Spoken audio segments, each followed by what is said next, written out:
Hi, guys.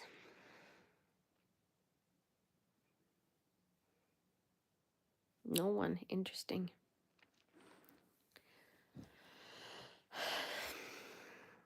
I wonder how these lives work as compared to normal lives because I don't see how many people are on. I don't know if like it's being shown to people. I don't necessarily know how to. Oh, hi, Dan. Hi, Praxis God. Thank you for saying something because I'm just like over here talking to myself. Hi, Sherry. Oh, hi, Frost. Hi, guys. It's been a while. I just wanted to check in and sort of like, I had a free moment and I can't sleep. Well, I know that I'm not tired enough to go to bed yet, and I also need to walk the gremlins, so I figured um I might as well go on and I don't know, catch up with you. How is everyone doing? How is everything doing? She's live. Yeah, hi. Hi, Carlos. Um yeah. Oh, hi, Ashley. I'm sorry for, kind of abandoning the channel for a month or so. I've been working on the podcast, which, if you guys didn't know, oh, hi, Deborah. If you guys haven't seen it yet, I've been sharing it in the community tab, but basically, Masha and I created a podcast where we sort of talk, well, we don't sort of, we talk about everyday life here and politics and literally everything, but like in a very nonchalant, sort of comfortable conversation on my couch here, like with this crazy neon sign. Some of you have listened. I know Sherry has listened because she's left comments and also like DM'd me about it. But I haven't been like promoting the podcast really. I had a dinner today with this girl that reached out. Oh, hi, Bjorn. She was listening in Lviv. I'm not in Lviv, I'm in Kyiv. But there is this girl who was listening to our podcast. She's Ukrainian, and she has a PR agency, and she like reached out and was like, "Hey, like I would want to meet you and Masha and just kind of like hang out and whatever." So it was supposed to be me and Masha who would go to dinner with her, and Masha was kind of sick today. She didn't feel very well, so it was just me who went. And hi, Sharp B flat. And I ended up going with her, and she's really cool. I like really hope that we can become friends because she's kind of awesome, and she works in PR, or rather has her own PR agency, and she's worked on like United 24 PR and stuff like that. So she's offered some help, which I'm very excited for because I am like I really want this podcast to reach more people, and because I really do like, I don't know, I'm very excited about the concept of it, and I'm very excited about the conversations that we're having, and I think it has like a potential to reach a wider audience of people who might be like interested in what we have to say, because we do talk about Ukraine and politics and a lot of things like well, it's our main focus, right? But it's not done in this like news format. It's done in more of like a conversation with your friend over coffee about politics, like the way that you would do it in real life, you know? And so yeah, and I'm really hoping I'm like, this podcast is like my baby, and I'm very excited for it to, to be to get out there. And I don't know, I've been getting a lot of feedback from people, and I've been like crying because some of the comments and some of the like DMs that I've received about this podcast are very sweet and very like lovely. And it just sort of like, anytime you do something that you're really passionate about and it like resonates with people, you're kind of like super happy about it. So yeah, that's where I was at with that. Hi, Glacian. I've been watching Adolescence on Netflix. I have also been listening to the podcast. Yeah, I've been watching Adolescence. I watched Adolescence last week. So yeah. Oh, hi, Graham. Nick. Oh my god, you're so funny. Sorry, my friend Nick is over here and he's just like trolling. He's English and he loves trolling me. So the who the has been making you cry thing is obviously Nick trolling. But yeah, how many of you guys have watched the podcast? And if you did, like, what kind of feedback do you have? Like, did you like it? What was your impression? Like, I don't know. I wonder, because I know that the lives that I do on this channel are a lot more serious and a lot more newsy. So I was wondering, like, how that resonated with you, or if it did, or if you thought that this was like not for you. Because I think that we sort of like talked about the podcast and made it sound a lot more girly. Uh, uh, hi Deborah again. A lot more girly than it actually is.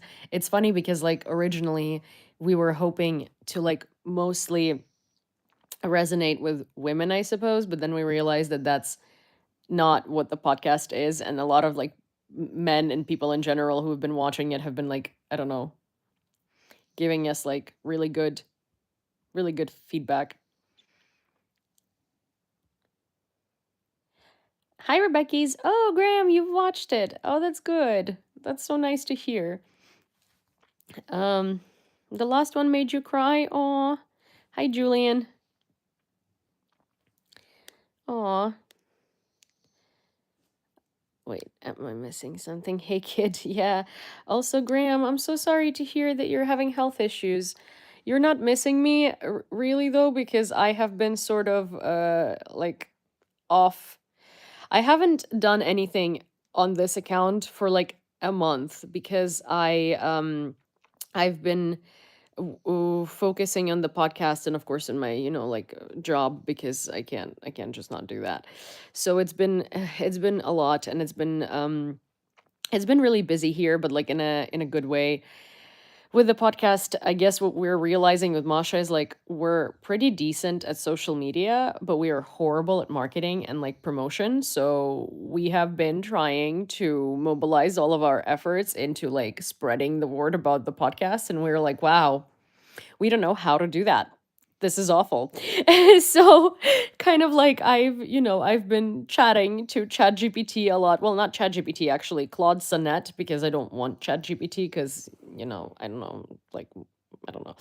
Um so yeah, we've been like, I've been doing a lot of like research and a lot of stuff like that on how to promote podcasts, how to like get it out there, because I do think that there is a lot of like valuable information there, and I think that it's like based on feedback that we've received, it's doing what it was meant to do, which is like you're still finding out a lot of like news and political stuff, but you're also hearing it in like a very relaxed manner where you can listen to it like on your way to work on a Monday, and like also on your way from work on a Friday, and you can like decompress while doing so, which like I think is kind of rare. The podcast is very dynamic. Oh, thank you. Hi, Kat. Talking about family history being lost. Yeah, well, especially for Masha, because Masha's family is from Bakhmut. Like, for me, it's not necessarily something that I have to deal with, thankfully, because my family is in Lviv, and I'm lucky that way, right? But for Masha, it's happening today because like her parents' homeland is occupied, and she's not going to be able to visit a lot of places that are in her family history and stuff. And it was obviously like very it was yeah, it was a difficult conversation to have. Hi Travis, how are you? Also, Dan, have you listened to the podcast? I wonder what your thoughts and ideas are, or if you haven't, that's fine too. It's okay. Got cataract surgery scheduled. Haven't had my office shot out from under me though, so here's that. Oh yeah, so my both my grandmas had cataract surgery, like, but like a long time ago. So I am kind of like, my both of my parents have 20/20 eyesight, and I'm the astigmatic wearing glasses one, so I'm assuming I'm taking that from my grandparents. So I'm fully prepared for potentially having to do that sometime in the distant future. So I'm so sorry. It's an awesome podcast. I've been sharing it with everyone. Yeah, you have been really helping, Nick.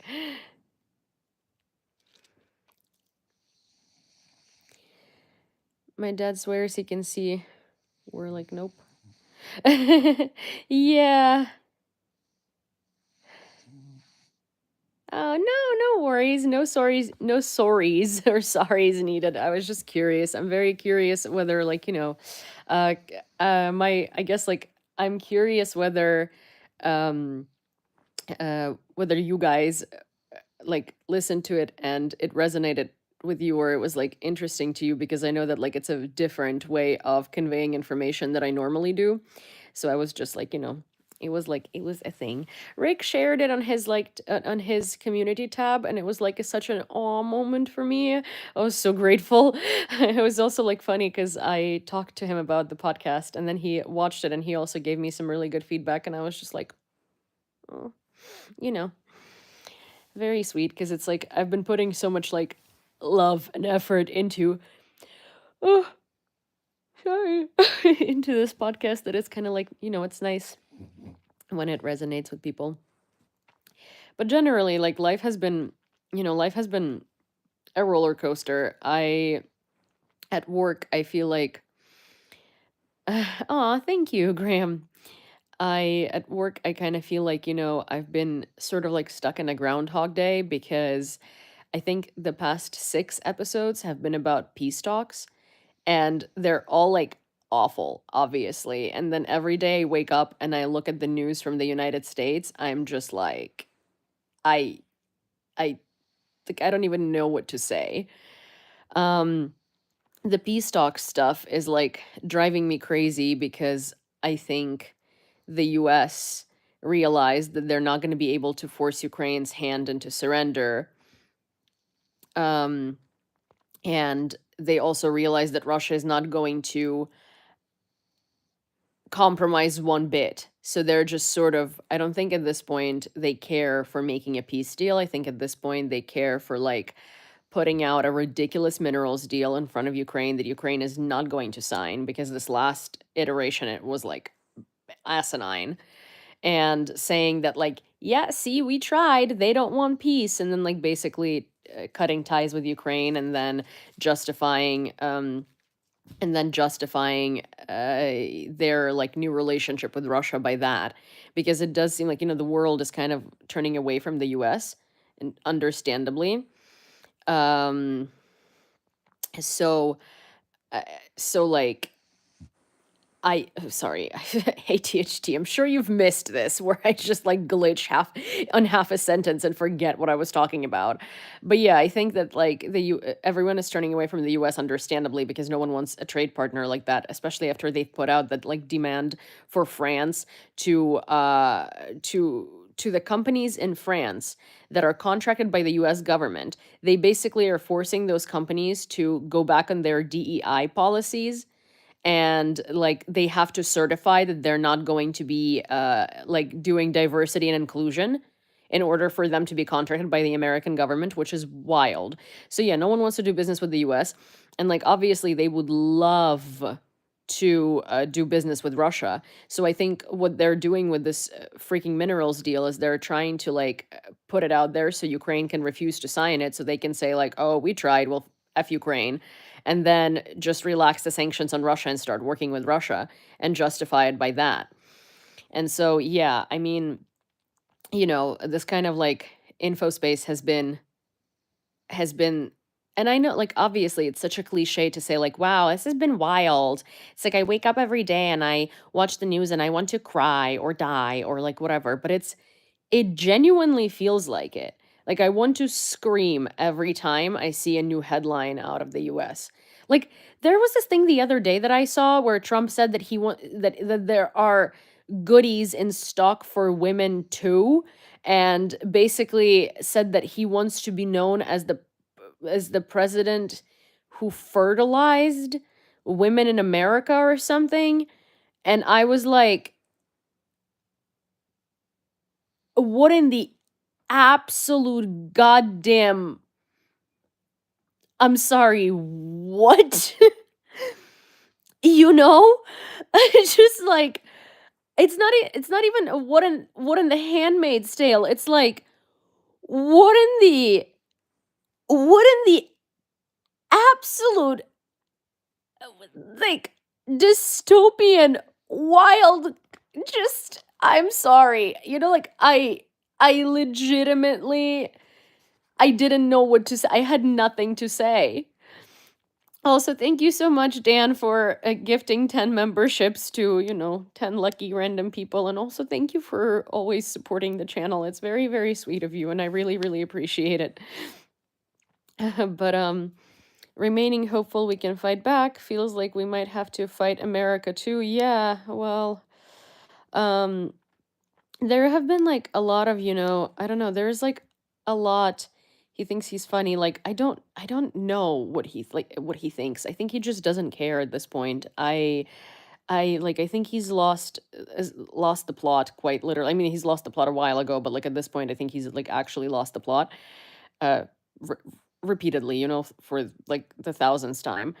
But it's like I just, these jokes about Canada being the 51st state, their whole rhetoric about Greenland, they're using the same terminology as Russia was using to justify the invasion of Ukraine, which is like the scary part. So I don't know if you've seen that one, but that one was very interesting. So I'll tell you a little bit about like the behind the scenes of this.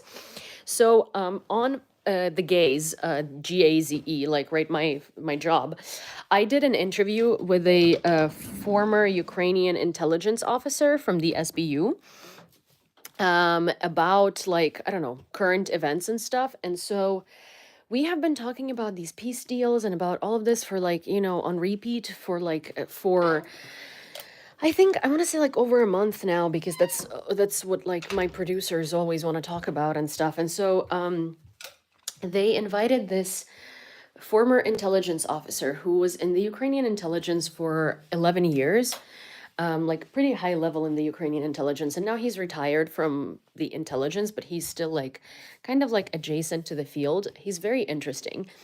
And so they wanted me to talk to him about like what sort of like what kind of like warfare, or what warfare is going to be like for Europe and Ukraine without the US, sort of like what they should do, and like all of this stuff, right? And I was like, oh my gosh, you found a military, like you found an intelligence officer, and you want me to talk to him about the same shit that I've been talking to everyone else about on repeat for like a month, right? So I was like, can I not?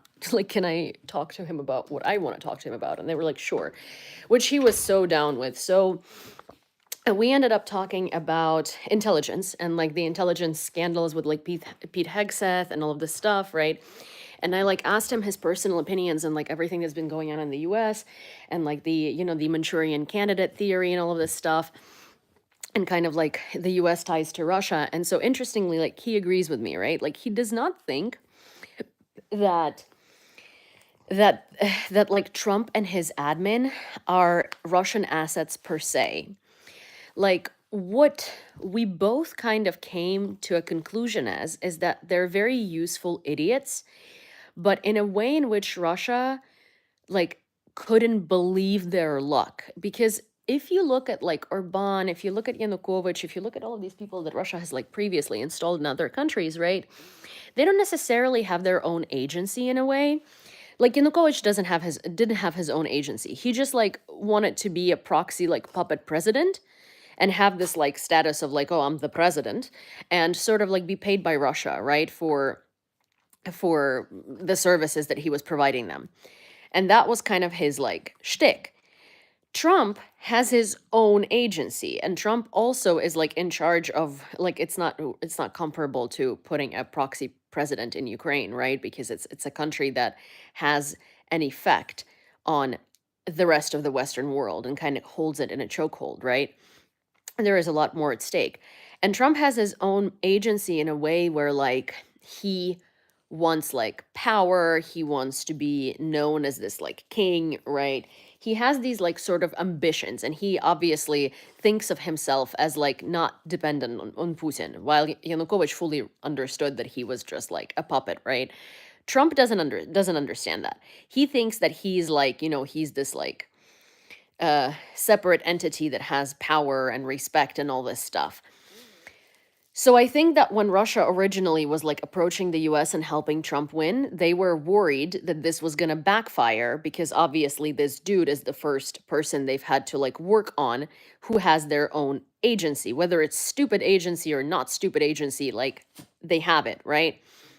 But in the end, like because Trump surrounds himself with yes men, because like the people that he chooses for his organization, for his like government, are absolutely ludicrously incompetent, Russia doesn't even have to work hard on employing their tactics to destroy the US through Trump. Trump does it himself, and his like passy does it with him. Because, like, I actually said, and I've used this before, this reference, but I'm going to use it again. Like, I recently, a month ago, watched Handmaid's Tale, like the 5 seasons. I'm so excited for the sixth one that's coming out, the final one. But there was this, like, sort of one of the people who was known as, like, the architect of Gilead, which is, like, this system that America and Handmaid's Tale became. He said that, like, his sort of like agenda was never to create this super restrictive dictatorship and like a theocratic dictatorship, right? His agenda was to fix the problem with birth rates, and his agenda was to make Gilead like more ecological, which he accomplished fully, right? But he was like, unfortunately, I had to use religious nut jobs to accomplish that. So he thought that he was going to engage a cult in like getting what he wanted and getting to where he needed to like basically to the society, and he thought he could control it, but he engaged a religious cult basically in it. So the cult ended up swallowing everything else. And while, yes, sure, he reached his goals, he also created this dystopian, awful society that basically uses women as breeding stock and has like become just like a horrendous place to live, right? And like I think that a similar thing is sort of happening in the US, where like, Trump wanted money and power, and he used religious nut jobs to accomplish that. And yes, he reached his goals, but at the same time, by putting religious nut jobs that are also incredibly freaking dumb in power, they're destroying America. And the interesting thing is, like, he probably thought he could control it too, but he doesn't know how to control a business, let alone a country with 50 states, right? So at the end of the day, the cult is swallowing him, right? Because he probably just wanted like a power trip and money, right? But he ended up doing this thing that's now escalated and skyrocketed so much and snowballed, sorry, so much out of it. Where now, and he doesn't even freaking see it yet, but it's like completely destroying the country from every angle. And he's speeding it up because obviously he wants this like power trip of being like, oh, I'm going to put up tariffs. So like, so I, just because I want to be right, and just because I want everybody to like bow down to me. Yeah, like I think Russia is like quite literally ordering like a victory cake because they wanted to destroy the US. They thought they would have to manipulate Trump through like and his and his employees and all of that into like doing that. And they're just doing that themselves super easily and all day every day, better than Russia could ever imagine. Mm.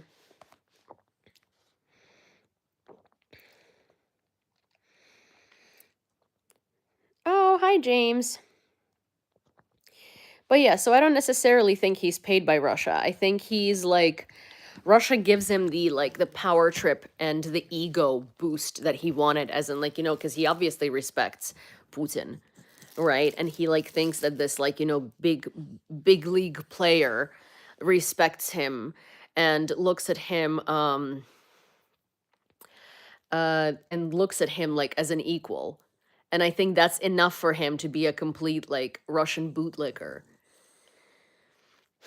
Yeah. None of these people are smart enough to actually be Russia's assets. American here. I voted Kamala. I'm so sorry. So many stupid people here that voted for Trump. Hi, Andy.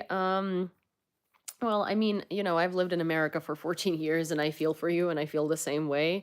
I just like, I think my like biggest worry right now is that watching all of these events unfold in the US, I worry that um, reasonable people that actually see how bad this is are going to be too late to fix it or to resist it, you know? Yes. And he doesn't see how the Saw thing was awful for America. Yeah.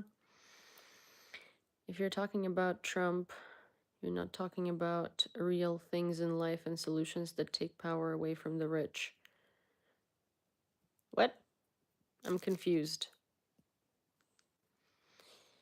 Um, well, like Trump has his billionaire posse. Like here's how I see it, right? Like Trump failed his businesses because he doesn't know how to run a business because he focuses on one aspect of the business. Like he's very linear, right? Like he focuses on like just squeezing as much money out of the um squeezing as much money out of like the business as humanly possible, right? But he neglects like the other aspects of the businesses, which is why they all go bankrupt. And I'm seeing the same thing in America. It's like his main goal here is his ego satisfaction, like king, and squeezing as much profit out of America for himself as he can. But he neglected to realize that if he puts dumbass people as Secretary of Defense, as like as a national security secretary, like CIA director, FBI director, all of this stuff, this is going to ruin the country. And so it's going to go make the country fall down, and he's not going to be able to be squeezing money out of it because it's going to not matter on the international level because he's going to fully fucking put it through bankruptcy. And like he is doing the same thing to the United States in terms of like poor planning and not understanding how a business functions or how like an entity functions from every angle, and every one of those angles needs to be coordinated and in tune with each other. He is legitimately just like focusing on his own agenda through like one singular branch, which is the economy. And he's terrible at that too. So he's basically failing the US the same way that he's failed every single one of his businesses. Also, thank you, Dan, for another 10 gift memberships. I really, really appreciate it. I really, really do. Good Trouble wished you were around the other night when he had another Russia shill. Oh my god, yeah, Rebecca actually sent me a message about that, but it was like 4 in the morning or some like wild time for me, or maybe it was like 4 in the afternoon. I don't know what it was, but I was not near my phone and I didn't see it until later because I was, I was not around. And yeah, I wish I was around too. Love from Michigan. It is a scary time in both our countries. Slava Ukraini. Heroyam Slava.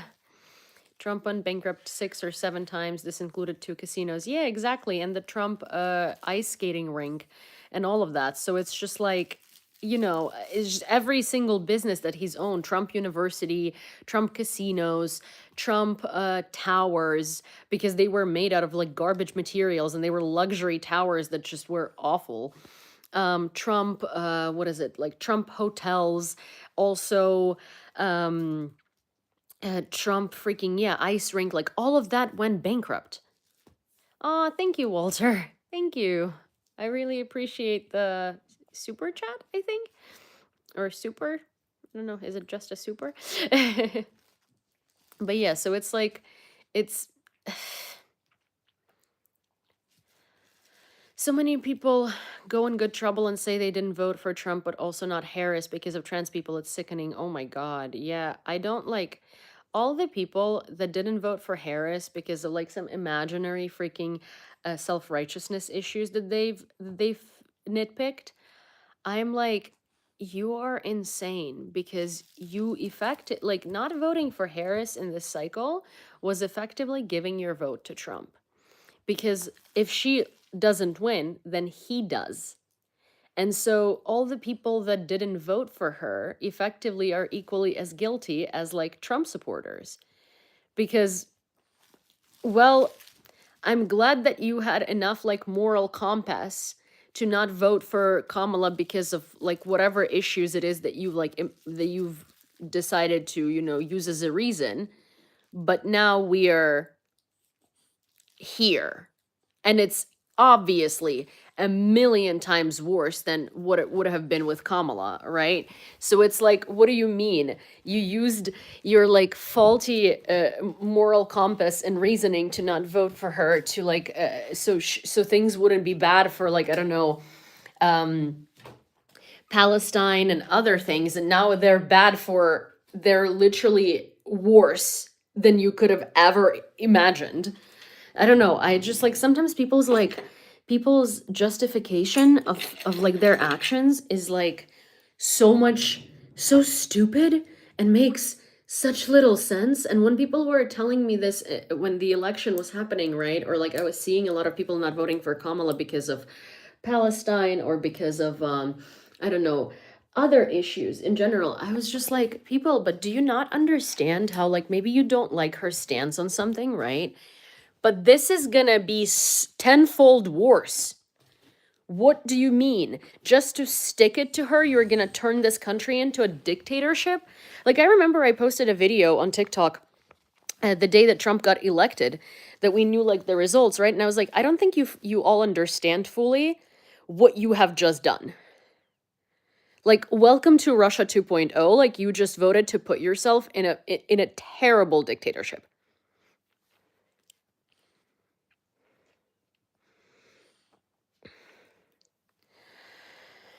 Yeah, if he messes with Social Security, there will be riots. I mean, like, he's already messed with Social Security. There are already lots of people not getting their Social Security. There are people not getting their VA benefits. Like, so like I have like a new friend here, and he's American from Portland, and he's a former army, and he's been like a photographer here doing a lot of frontline stuff for a while. And he's going back to the US in August, I think, just to visit family and like, and to like, I mean, he's American. And he was like saying, if the VA is still there by that time, I need to make some appointments because obviously like he needs his like healthcare taken care of by the VA. And it's like freaking crazy that like, Trump and his admins say these like horrendous freaking things about veterans in terms of like, oh, go find a job and stuff. It's like they had a job fighting for this country and they retired from this job, and like arguably the most dangerous job, like WTF, but veterans are not getting their benefits. There is like they are cutting staff at the VA by like 50 or 70% or something crazy like that. And I mean that should cause riots, and I don't see nearly as many riots as I would like expect to see. When grandma has to come home from the nursing home or mom has to stay home to take care of disabled child, it'll be a real mess. Yeah, I mean like yes, but also like the reaction of most sensible Americans kind of scares me because it echoes the reaction of Russians to me. There are a lot of like, I've spoken to quite a few people, right? And there were quite a few comments on my videos from like Americans basically saying how like, oh, we can't overthrow Trump because when you overthrow a president in America, the vice president becomes president. And then when you overthrow him, like it's the Speaker of the House becomes president, and so on and so forth. And there are like all of these contingencies and stuff like that, like legal process, right? And that makes me laugh so much because I'm like, so you're talking about a revolution in terms of legality, in legal terms, right?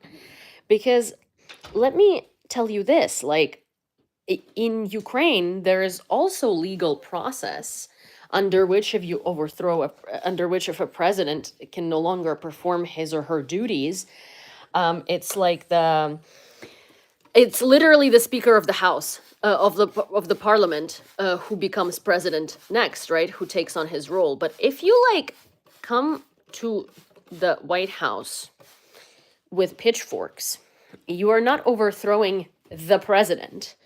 You're overthrowing the system.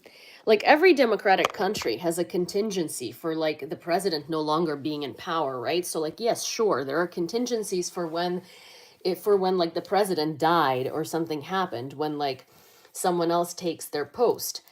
But when you think of like overthrowing the president, because someone said like, oh, we can't do this as easily as you did it in Ukraine because we have this like legal process. And it's like, dude, every democracy has a legal process like that. Every democracy has a contingency on what happens when the president is no longer able to serve, right? But we're talking about like, I don't know, assassinations, like emergency, unprecedented events, like whatever, right? We're not talking about people standing up against the government. And if you're standing up against the president and the government, then you're not just standing up against the president, you're standing up against his entire cohort, because they all represent the same thing. And then like, I'm seeing most Americans that are sensible, that hate living in this, not thinking of ways of how to fight it, but thinking of ways of how to be like, oh, so my great grandmother came here from Ireland. I am going to apply for the Irish citizenship and get the F out of here, which like understandable. I mean, like, listen, man, it's terrifying. You know, like what's happening in the US today is like genuinely terrifying, but also like, this is what Russians did, right? Like Russians just like left and fled. And now Russia is full of like psychotic people that support everything that's happening. And I just like really don't want that to be the reality in America. But it kind of feels like the majority of the people are not looking to fight. They're looking to flight, basically. Good Trouble has been talking about practicing with his hole puncher. We need more of that hole puncher. Yeah, they just find excuses to do nothing. Yeah, exactly. Well, they just find excuses as to why, like, it won't work. Excuses as to why, like, this is not the right thing. Like, why this is not going to work out. Like, and also, it's because, like, here's the thing. Like, Americans are very comfortable in the democracy because you guys haven't had to fight for democracy in a very long time, right? So it's one of those things where I think people don't necessarily know how to revolt, or don't think of like, taking down a government as like a civil like action. They think of it as like a legal due process, but legal due processes don't work with tyrants. You can't think of like, changing your government through legal means because like Trump doesn't care about legal processes, and like we're seeing that demonstrated very much so. He like really does not care. So it's not like any of this is gonna work if you want to take him down, And also like the other thing that the intelligence officer that I interviewed was saying that really like kind of struck me was that we only see the same echo chambers, this type of structure of echo chambers of misinformation in Russia and China. Like the way that the US information space looks today, like we only see this type of disinformation echo chamber and like that type of environment in Russia and China. And that should tell you everything you need to know. Like that's where we're at. This is our baseline. I'm not going anywhere. I'm fighting for my country. There are also other ways. We're hurting them by boycotting business. Yeah, the boycotts have been great. Like, I love that. It's, I think, like, One of the reasons why a lot of, especially young people, don't want to stay in the US and fight for the US, but they would rather like flee to wherever it is that their great grandmother came from, is because it's an interesting. So Masha and I raised this question in our podcast. If you guys didn't know, we have a podcast that has 5 episodes now. They come out weekly, and it's like a podcast about politics and daily life and like, you know, our feelings and worries. And it's just like a podcast that's supposed to be a safe space for everyone to talk about like the world being a shit show and on fire, you know? That's basically what it is. I don't know, maybe someone else has a better explanation of, if you listen to the podcast, maybe you can explain it better to someone who hasn't. But we raised this question being like, you know, Ukrainians have a very strong sense of identity. Hi, Janina. Americans don't have a very strong sense of identity because what is American identity? You know? So I think a lot of young people don't want to stay and fight because they don't know what they're fighting for. Like freedom, sure, you know, like freedom from the dictatorship, sure, but like what is the American identity, right? So I think that like like the best example someone had given me was like well, I mean, like, and don't get offended by this, but like someone said like, oh, like American flag trunks on 4th of July and a beer, you know, because like there isn't like a strong sense of like community and traditions, right? Which is why for young people it's very hard to resonate, to fight. Like I was talking to my best friend, she's a native New Yorker. She's like was born and raised in the United States, and she was like, I mean, for me in fight or flight, it's gonna be flight because like I don't necessarily know, like I don't even like America on a good day, right? Like I don't know what we stand for values wise as a country, and I don't necessarily identify, right? Because like there needs to be a stronger sense of of an American identity, and I think that if this revolution does happen and you do overthrow this government, that is going to be like the catalyst for the creation of the actual American identity, you know? Hey. Here, my boys. Sorry, I had to feed the beasts because the beasts would eat me if I didn't feed them. Hi, Nicole. American identity has decayed a lot over the last 30, 40 years. Yeah, exactly. It's because, like, you know, there haven't been, like, monumental events to identify with where, like, the country could come together and sort of, like, form an identity, right? Like, the identity that we're talking about of, like, fighting for freedom and for rights and for all of that stuff hasn't necessarily been happening for a while. So it's like stuff from history books that's hard to identify with because it's, you know, you haven't like personally seen it. While like the reason why the identity is so strong in Ukraine is because this is not stuff from history books. We're legitimately like living it every decade, right? Like we live through a Russian invasion, we live through a through an attempt to genocide our culture and our identity every like, you know, 20 years or so. So it doesn't look like distant past. It doesn't look like something from the history books. And yeah, and also like for a lot of young people, it's the question of like colonialism, right? Which I think is weird because at this point, like with Trump, no, but in general, like America hasn't expanded in like a long time. So it's not like the colonialism was like practiced egregiously while Russia is practicing it, right? Like the way that America came to exist and came to be was, of course, like colonialism and was an invasion, right? And the people whose land was taken have the least rights in the United States today, in a way.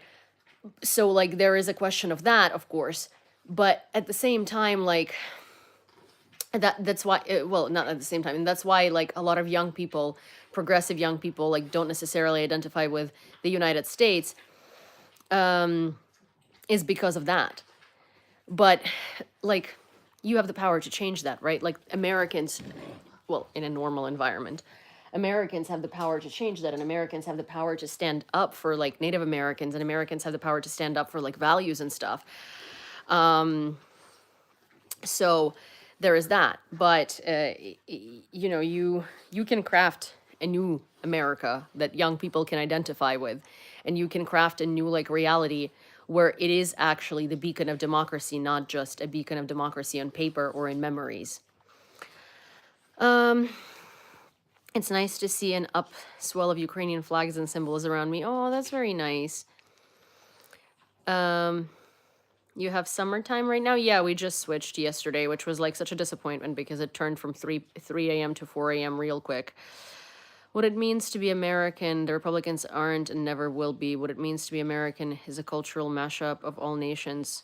Bubba is a native Cherokee. We are the real Americans. Yeah.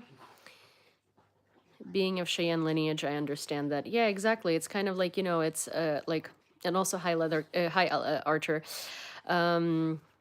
It's very good to see you. Sorry, I was just so like engulfed in like talking about this.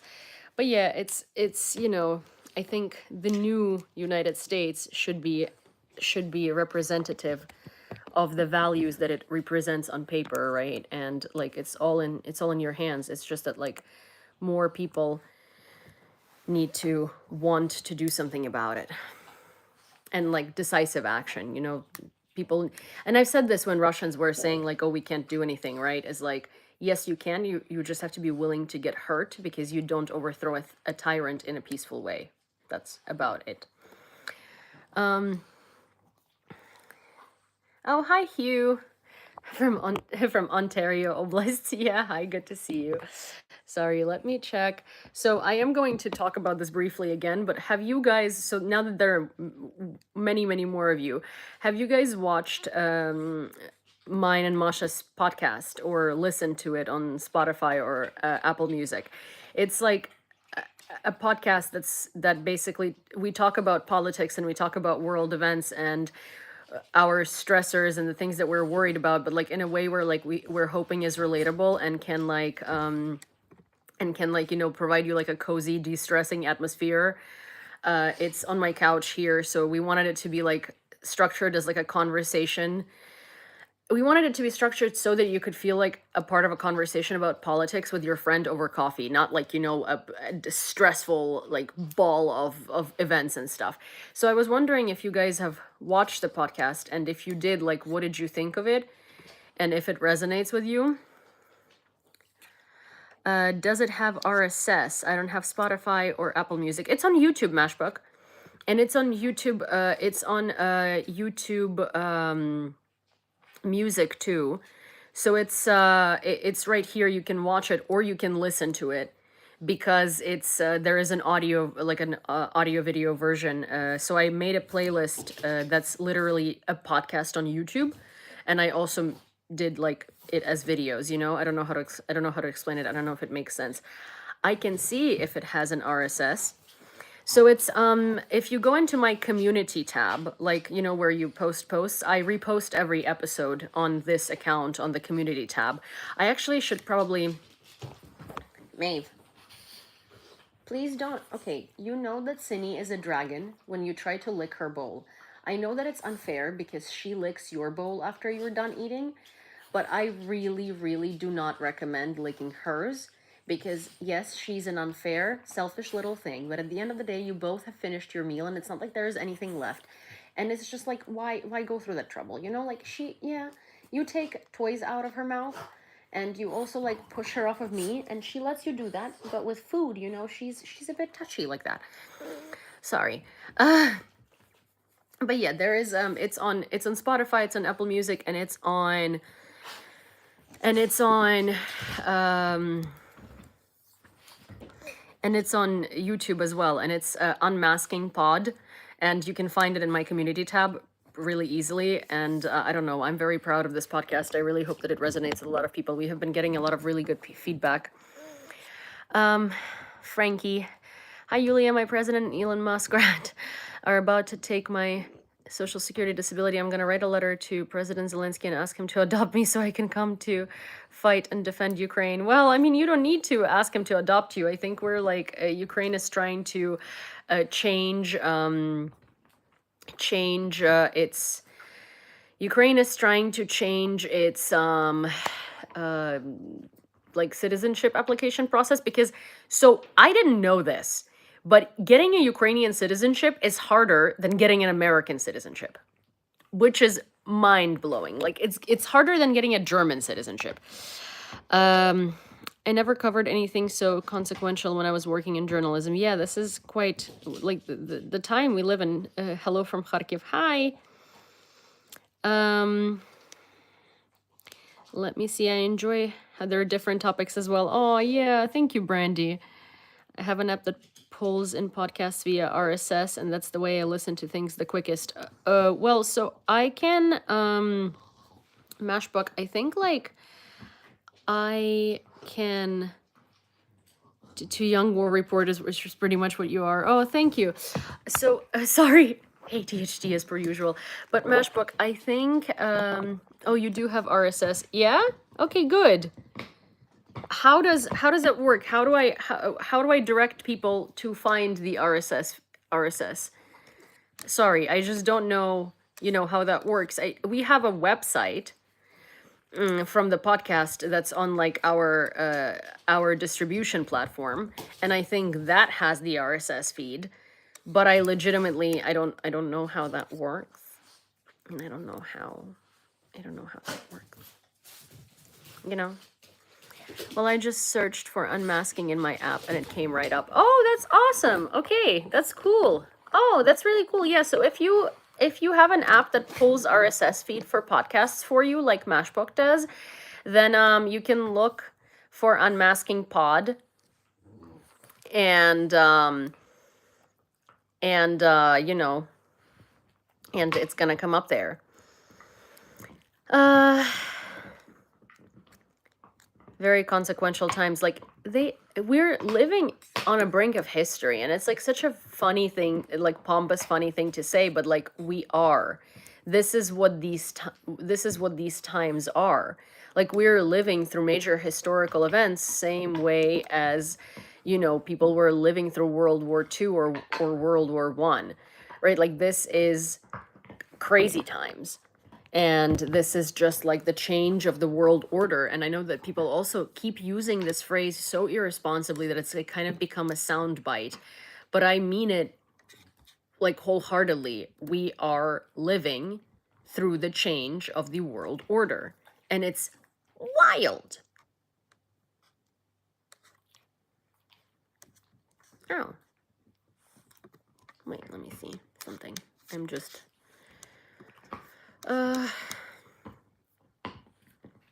Okay, so yeah, I was doing a thumbnail test on one of the podcast videos, and I was just like curious as to what was the result, and it's pretty much 50, like it's 51-49, so not much difference. But yeah, I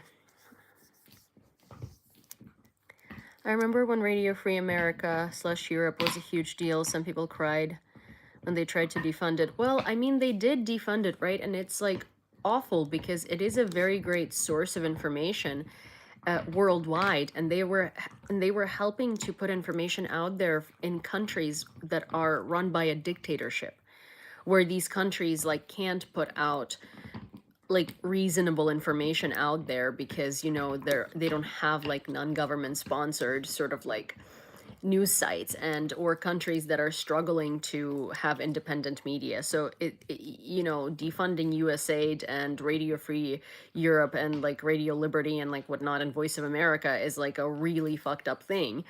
Also, one of the first layoffs that they made when they were defunding Voice of America was a Ukrainian correspondent at Voice of America who was explaining like all the events, and he was the correspondent in DC, Ostap Yarosh, and he was fired.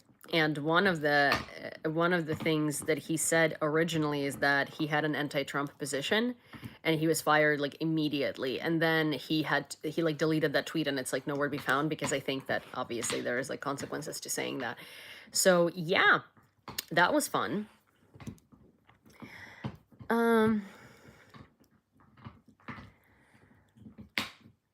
Trump Tsar Bob Big Orange. It's so funny. I'm so sorry. It's not funny, but it's funny. Hi, Yulia. How are you? I took my dog to the vets today. He got into a fight at the dog park. Oh, no. I'm so sorry, Ian. How is he doing? Oh, I'm okay. How are you? Farmers didn't need free child labor, so I have kids. They're just expensive pets in the city. US is just so divided at the moment, and the gap is growing, and it's crippling us. Well, but that's how you take down a country, right? Like, one of the biggest things about dictatorships is that they make people not trust each other, and they make the country divided, so you can't unite against the government, right? It's one of the like worst things about it, and one of the easiest mechanisms, sort of. Yeah, it's really bad. Gosh, Maeve. Hi, Sin. Also, speaking of dogs, Queen Cinny over here and Princess Maeve. Yes, I'll walk you before we go to bed. Don't worry. No, I did not mean that literally, like right now. Please go back to chewing your bone and being ridiculous. You know, dogs. But yeah, also, did you guys see that Florida relaxed child labor laws? So now basically, like, it's not like there was enough child abuse happening in Florida to begin with, right? Like, we had to relax labor laws for children and basically effectively put them in a position in which their parents can force them to work. It's not like we had to, you know, right? Also, nothing happened to my TikTok that I know of. I just discovered that YouTube has a horizontal live feature.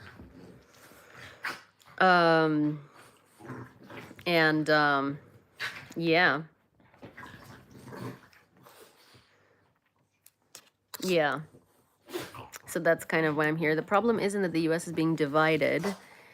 It's a majority of the population embracing or not caring about fascism. Yeah, but that's kind of like, that's normalization, right? And that's what all of the kind of on tyranny playbooks tell you about, is that the most dangerous thing about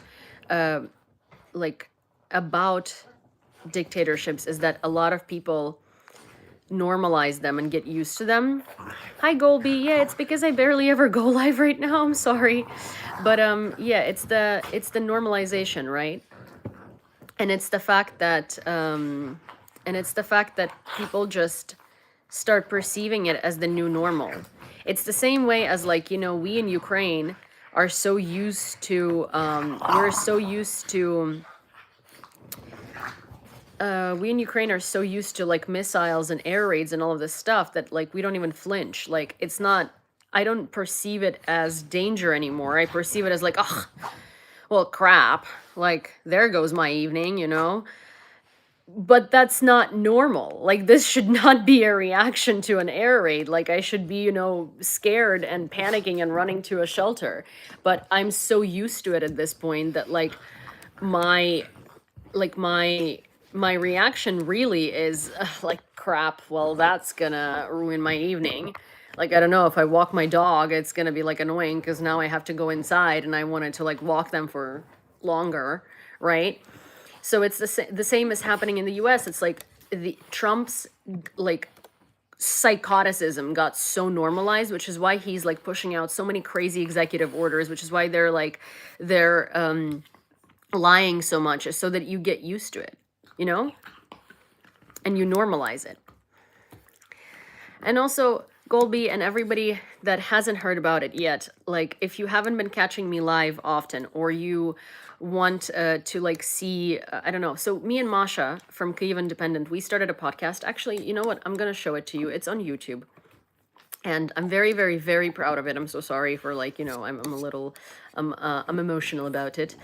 But I'm very proud of it. And I really hope that this podcast will resonate with a lot of people. But basically, the podcast is here. So it's called Unmasking. And obviously, this is a very different sort of aesthetic than normal. And it kind of like is Y2K and whatever. But we sort of wanted to be, the reason why it is the way that it is, it's because we wanted it to be like old school news. and like old school discussions and like cable and stuff where there wasn't that much filters and stuff like that. So this is the podcast, and the podcast is we talk about culture, we talk about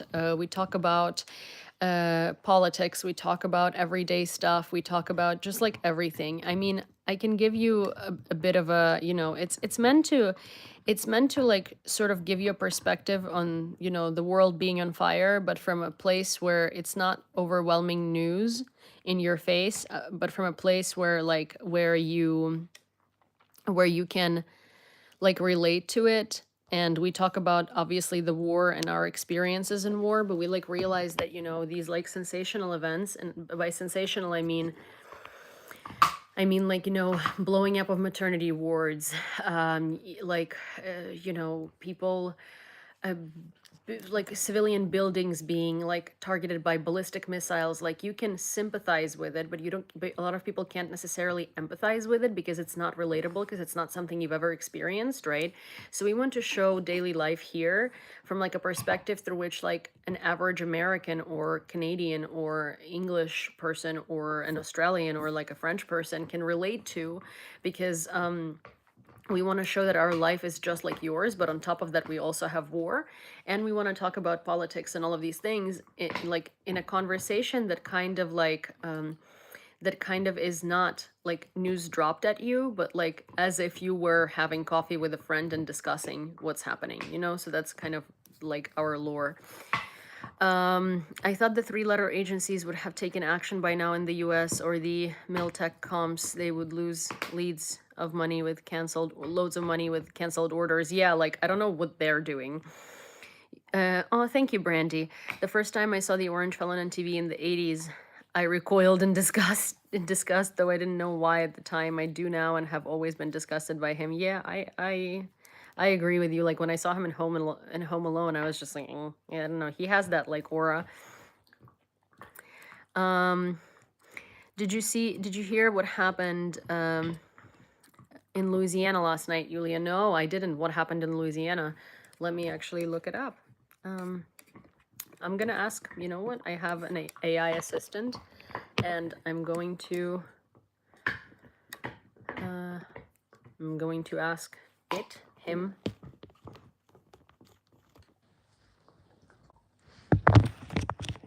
Think a group meeting of all ages and the effects of this war on them would be interesting. Yes, but also a lot of people that are older don't know how to speak English. So the thing about the podcast is like it's fully self-funded, like not fully self-funded, but as in like we don't have like an agency behind it, right? There is a very generous backer of this podcast who helps us like develop it. It's an individual, but at the same time, like, who's very, like, it's very nice of them to help us out. But like it's an independent podcast, so like a lot of the things we can't afford to do. Like, we can't afford to have guests because we would need another camera, and we don't have space in my apartment to do that. We also can't necessarily like, have like AI voiceovers and stuff like that, because so basically adding something that is out of the ordinary, which is like adding something on top of me and Masha, is an extra expense, and it's also an extra logistical problem that needs to be that needs to be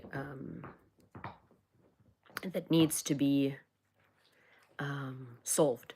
So like, for instance, right now we have we need like another camera, and we need another camera with like a lens that works. So basically we cut expenses by like filming it in my living room, so we don't have to like rent a space. But I also kind of wanted it to be in my living room because it's like cozy and whatever, like we want that vibe. But we need like another camera and a lens that's like light sensitive, and these things are stupidly expensive. So right now, like, the setup that we have is like the only setup that we can have, because otherwise, like, we would need to add expensive things that we can't do, that we can't add, basically. I don't know. I don't know if that makes sense. So we kind of like figured out the optimal situation right now. We want to have guests later on. We want to be able to do these integrations, but before we can do that, we need to make sure that the podcast is like, we need to monetize it, and we need to like have sponsorships and feasibly like have this podcast growing because then we can rent a studio and then we can like get a camera and then we can do all of these things, right? And add like guests, which we would love to have, but right now logistically it's just impossible because there's nowhere to put a guest on this couch. So use your iPhone with Camera Studio, amazing quality. Well, so there is like moving parts here where like I don't know, there's like people involved in this production, right? And there is just so for guests, for example, right now that's like we really do want guests on our podcast like so bad. But right now like unless they're online, which adds an extra layer of like editing logistics, right? Unless they're online, there is no space here for a guest because my living room is small and there is a camera operator, there is an audio operator, and there is a producer behind the like behind in this room. There are like many people in this room. There are 5 of us here at every recording day, which you guys don't know because you don't see what's happening behind the camera, right? And we're all like it's like our friends that wanted to help us out and you know we all like know each other pretty well, so it's not like awkward. That's why Masha and I can talk so freely about things. But like there is a lot of people here and there is literally not a space to add a guest. Like it's even if we had like the best equipment on the planet, there is just no space in my living room to do that. And right now we're not like ready to expand to a studio, neither monetarily nor like in general.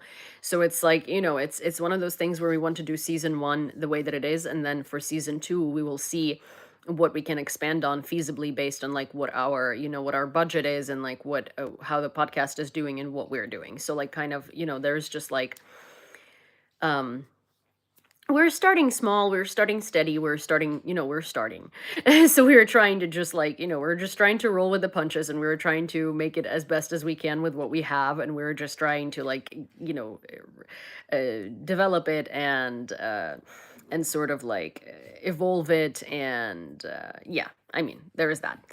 um Caught you online. Hi Charles. Well, hi not a botter basically. Hi Nimbus Stratus. God, someone named Mike Waltz keeps trying to add me to the Iranian airstrike action group chat. Not accepting. Don't need that kind of trouble. That's so funny. Dinner time here. It was great to catch a live from you. Stay strong, everyone. Be active in your communities. Boop the like button and keep supporting Ukraine. Aw, thank you. That's so sweet of you. Just had some wicked storms roll through southern Illinois. Also, thunder is still rolling here. Oh my God! Wait, I saw that. Isn't that like the one where it was like the storm that was like penetrating the south? And the funny thing about that, which like nothing about it is really funny, but like was that like the way that the storm looked on the weather map? It literally looked like a penis. Can you post a link to it in the chat? Do you mean the link to the podcast? Is that what you're... It's okay. Is that what you're referring to? Just let me know. Yes, please. Okay, to the podcast. Okay, well, I mean, so there are many different... One sec. Also, how do I start a poll, start a Q&A? No. Can I not comment in my own chat? Really? How do I make a comment? That's so strange. I don't have the option to comment, you guys.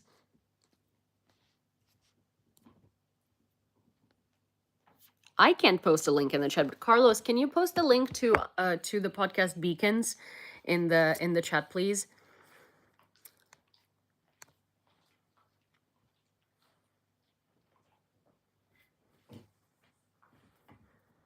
I don't think I got banned.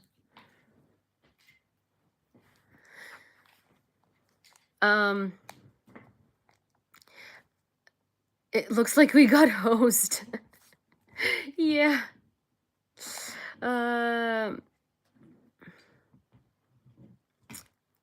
Carlos, will you post the link, please, to beacons, to the podcast beacons? It's literally beacons.ai//unmasking pod, which like or you can look up unmasking on YouTube. unmasking pod on YouTube. I'll show you exactly what that looks like. And it actually will help probably with our searchability. So if you're planning on watching it on YouTube, not on like, not on other platforms, it might be actually perfect if you just go and look it up. Let me know if you find it. Did you see the video from the protests in Turkey? Yes. Also, I saw the Pikachu one, like the Pikachu running through the streets of Turkey. And it was so funny because it was just like so random and absolutely like what happened there. But yeah, if you guys look up the podcast and find it, if you don't follow it yet or haven't watched the videos, do let me know if you found it. And then I will,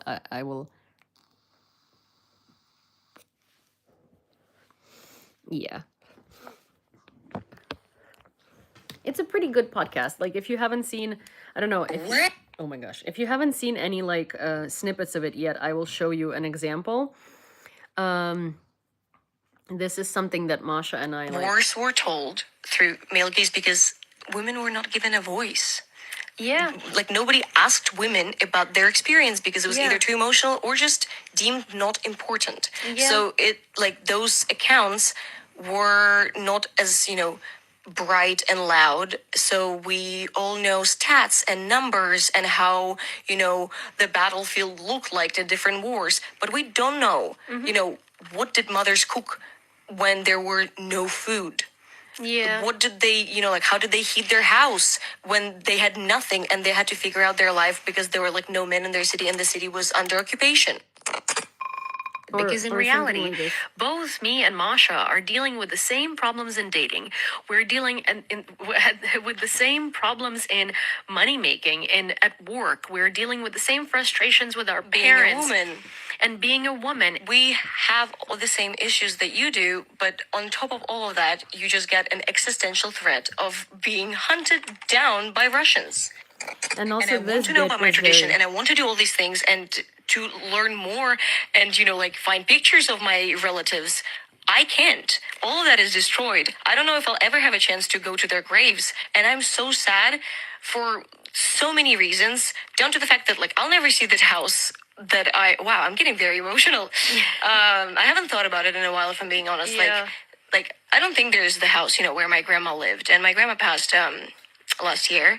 So I do have hope that I'm going to be able to take her ashes back to Bakhmut, because she loved that city. She was heartbroken. I honestly think that that's why she died in the end. Yeah. And that's just experience of one family, one person. Yeah. And that amplified that to thousands and thousands of people. Well, so there's a lot of subjects that we cover. I mean, this is just from the latest episode. We actually added a new thing to the beginning of the podcast, or so before, when you would watch the podcast, we would just say what we would be talking about, and now we have a teaser in the beginning, so you kind of know.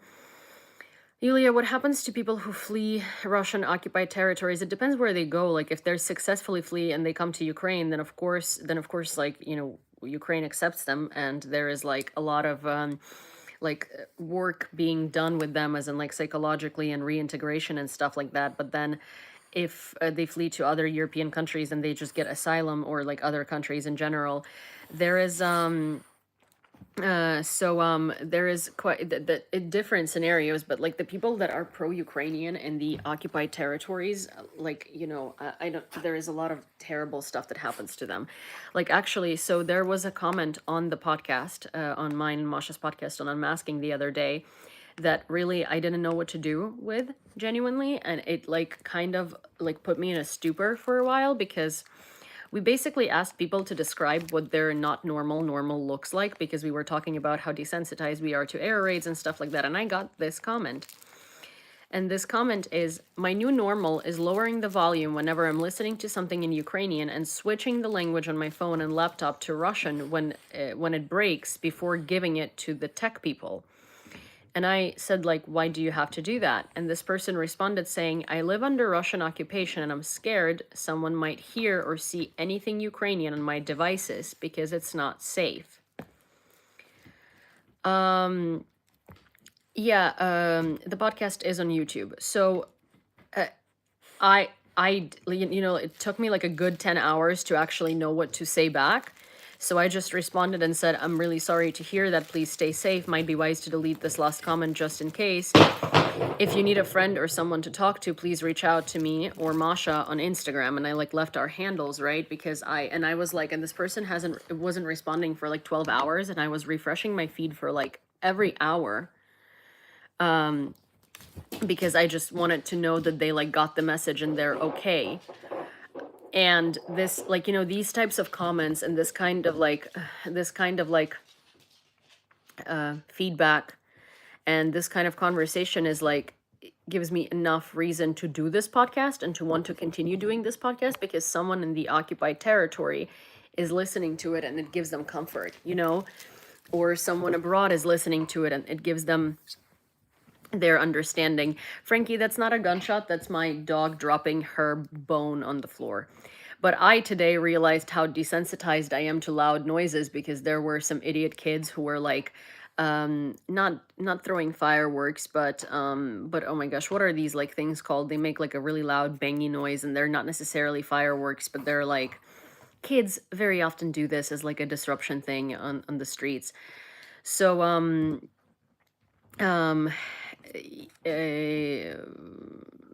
like Ryo snaps, no, something else, but like not firecrackers, anyways, like one of those like stupid things, kind of firecrackers. And it sounded like gunshot noises, and it took me like, I don't know, maybe 5 minutes to actually look back on that and be like, oh, wait a second, am I in danger? Because, you know, like I'm just so desensitized to like loud noises, or like it literally just things, shit hitting the fan around me, that I was like waiting for a taxi. I was on a street corner and I was like, oh, you know, that just happened. That's what we used to call them in the UK. They explode on the impact, not dangerous, but not good for PTSD. Yeah, exactly. Like yeah, those like firecrackers, I guess, or cherry bombs, or snappers, you know, whichever these things are, but just basically like they just make a loud noise, and it's very, there is that.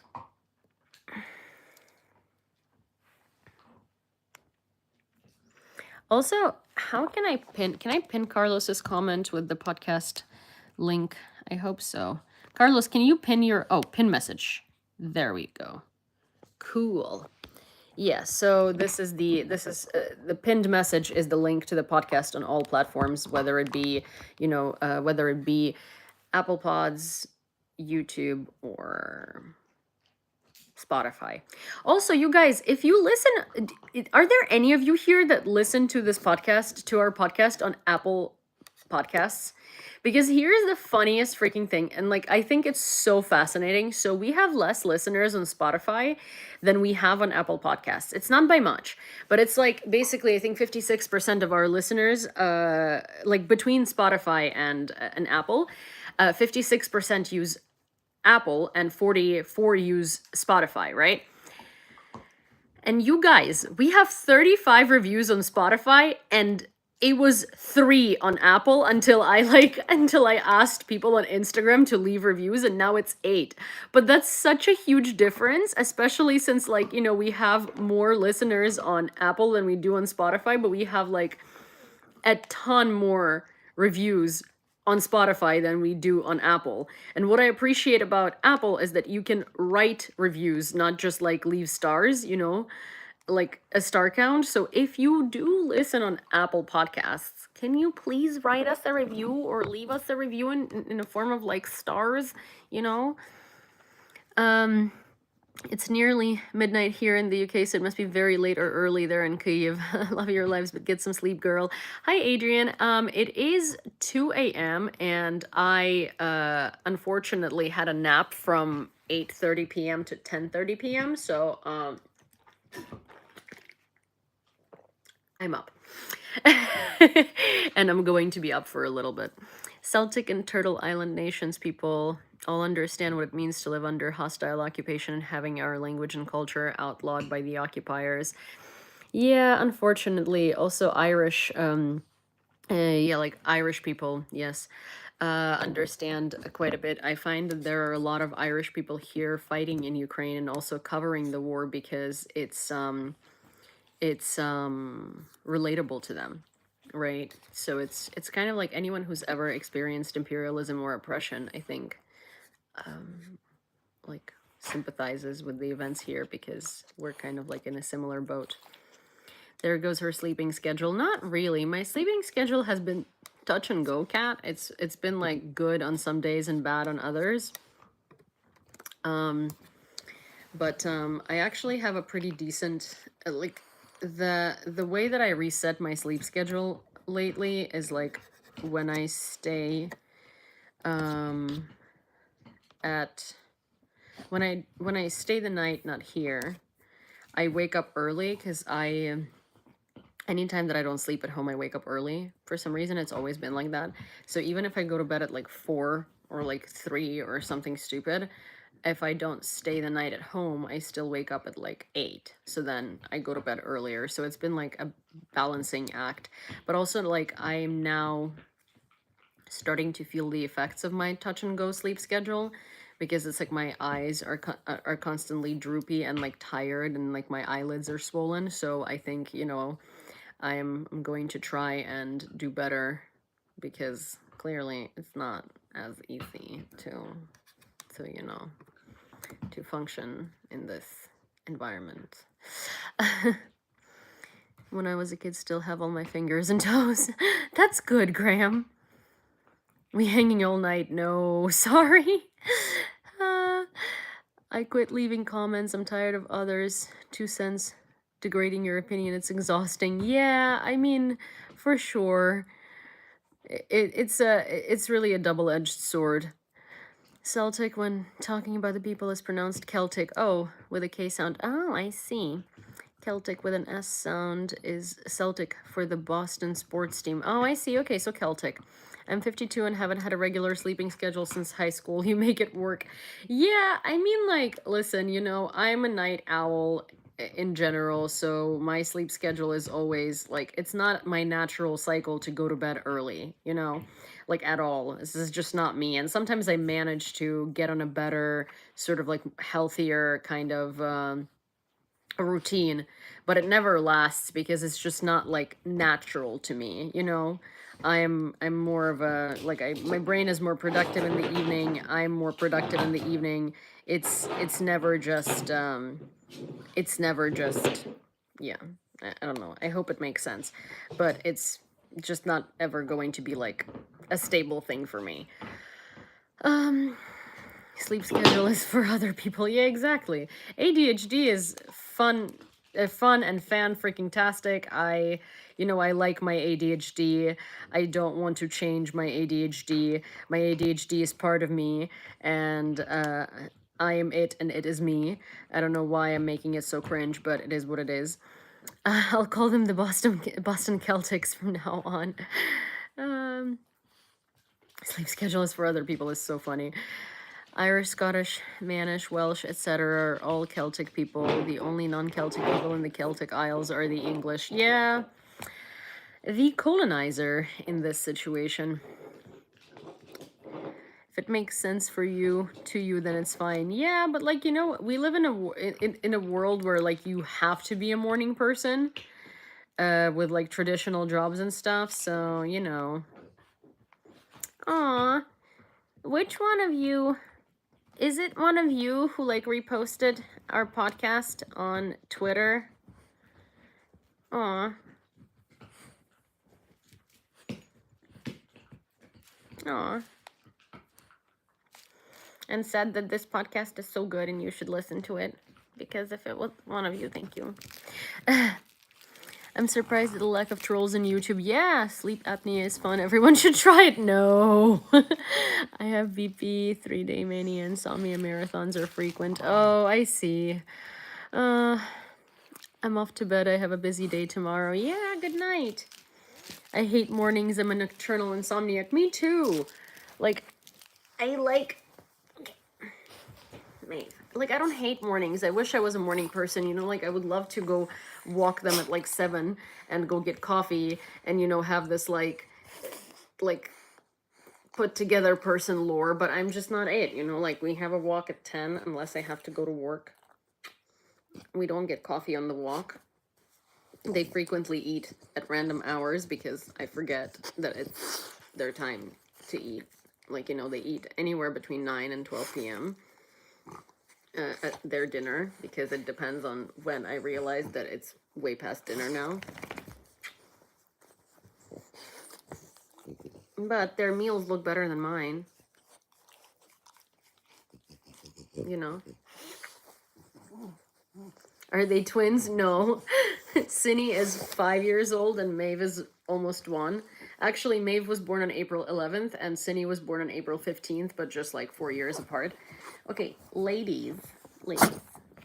Okay, Sin, come here. Now your turn, sausage. Hello.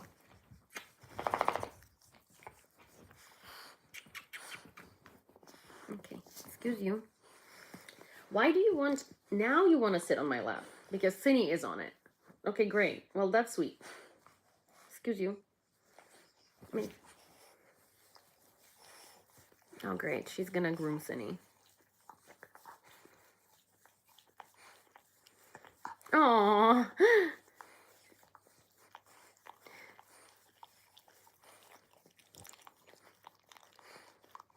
As so many others in the spectrum have it. Yeah. Though Masha goes to bed at a decent time, I think, and she has ADHD. I'm ready to set my CPAP machine on fire. Oh my gosh. Yeah, the fur babies are actually always on the podcast. They're just like our emotional support animals there. We each have one in our lap. Excuse you. Okay, wait. Sinichka, come here. Also, Maeve, why do you have, like... Wait, what type of goo do you have on your... Maeve? What is that? What is that here? Why do you always have some random crap on you? Like, lady, what is this? What type of, like, weird crumbs are stuck to you? Maeve, seriously, buddy, like, you sleep in bed with me. Can you be a lot more hygienic? Like, Cindy is hygienic, you know? Cindy doesn't step in puddles. Cindy doesn't cover herself in dirt. You know? Cindy is a prude. Why can't you be a prude? Can you be a prude? Why are you always covered in, like, random garbage? These dogs have absolutely wildly opposite personalities.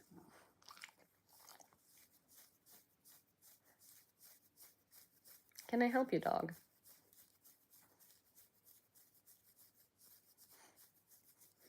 I mean, they understand English. Is this like, is this like a tribute to the podcast?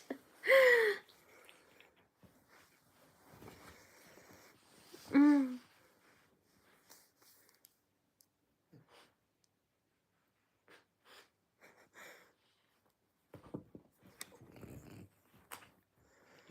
But yeah, they only understand English, but they don't necessarily understand anything other than like their own little Frenchness, French bulldogness. Yeah, very unique personalities. Like, honestly, these dogs could not be any more different, even though they're the same breed. But also, alrighty, guys, it's 2. I'm gonna go walk them, and then I'm gonna go to bed because it's time. It's time. Okay, and these 2 are starting to have, like, zoomies. No, so I speak English to them because Cinny understands English. And, well, I can't have one dog understand English and the other understand Ukrainian. It's gonna be a disaster.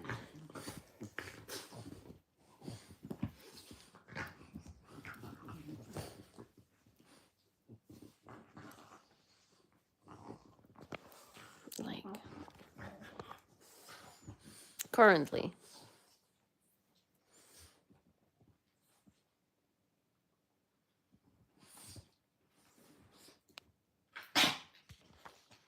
Okay.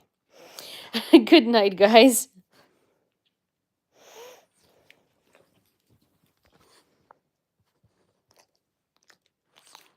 Okay.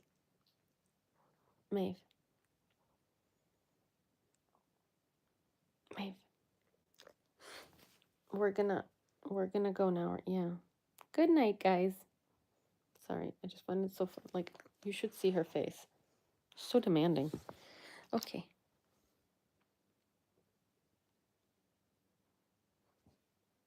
Okay. Bye, guys. Wait, oh my god. I kind of want you to see that. Bye, guys. Maeve? Maeve?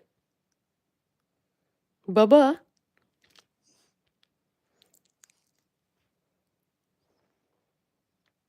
Bubba?